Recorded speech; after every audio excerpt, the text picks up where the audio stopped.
C'est toi, Seigneur, qui au commencement a posé les fondations de la terre. Le ciel est l'œuvre de tes mains.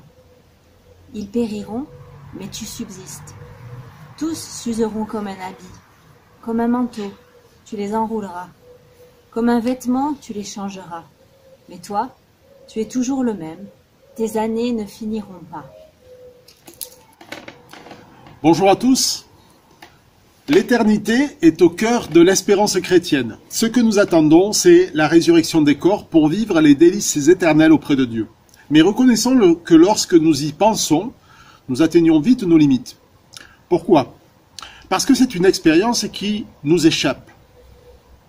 Comment cela va se passer? Nous savons que les larmes seront essuyées, la souffrance prendra fin, la mort aura disparu et le péché sera un lointain souvenir. Mais reconnaissons que c'est difficile à imaginer tant nous sommes habitués au contraire. Essayez par exemple d'expliquer ce qu'est l'électricité à un pygmée qui a toujours vécu dans la forêt.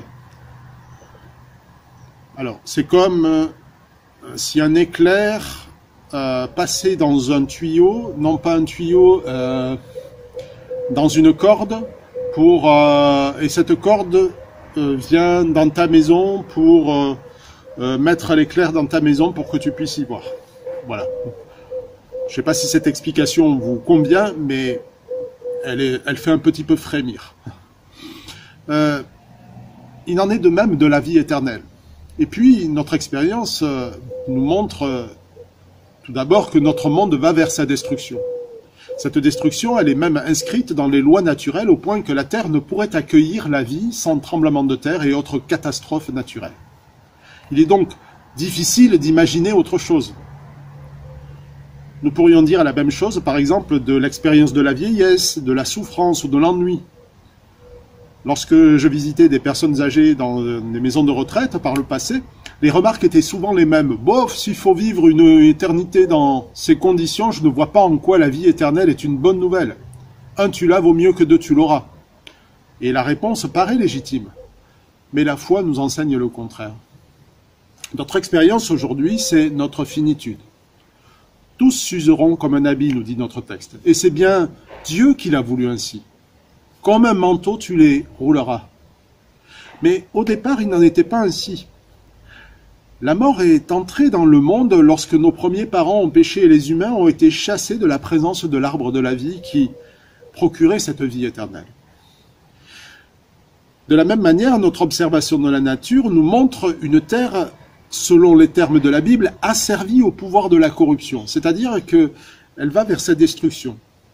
Et c'est là aussi l'intention du Seigneur, selon la lettre de Paul aux Romains. Les catastrophes et même les maladies sont la conséquence d'un monde défiguré par le péché de nos premiers parents. Quelque chose ne va pas, est déréglé dans cette nature. Pourtant, Dieu a donné aux hommes, comme à la nature, une espérance. Le Fils de Dieu qui est venu sur cette terre mourir sur une croix pour purifier les pécheurs de leurs fautes est aussi celui qui a posé les fondations du monde. Autrement dit, les lois qui la régissent. Il est celui qui soutient toutes choses par sa parole puissante. Il était avec Dieu et il était Dieu. Il a dit un jour que la lumière soit et la lumière fut. Tous ces passages sont tirés de la Bible. Ce Dieu tout-puissant par qui et pour qui toute chose existe a accompli le prodige de partager notre humanité pour ne plus la quitter, redonnant ainsi à cette même humanité l'espérance d'avoir part à la gloire du Dieu d'éternité. Christ est toujours le même. Et la fin de notre épître aux Hébreux nous dit même qu'il est le même hier, aujourd'hui et éternellement. Il n'a pas de début et il n'a pas de fin. C'est une des affirmations fortes de notre lettre aux Hébreux.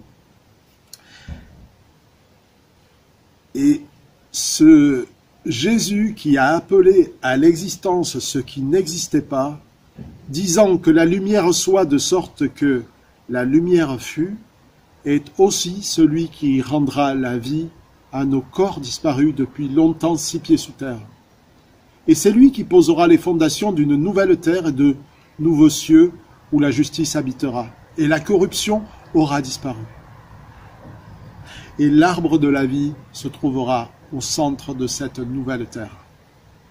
Alors nous serons comme lui et nous le verrons tel qu'il est, toujours le même. Voilà notre espérance.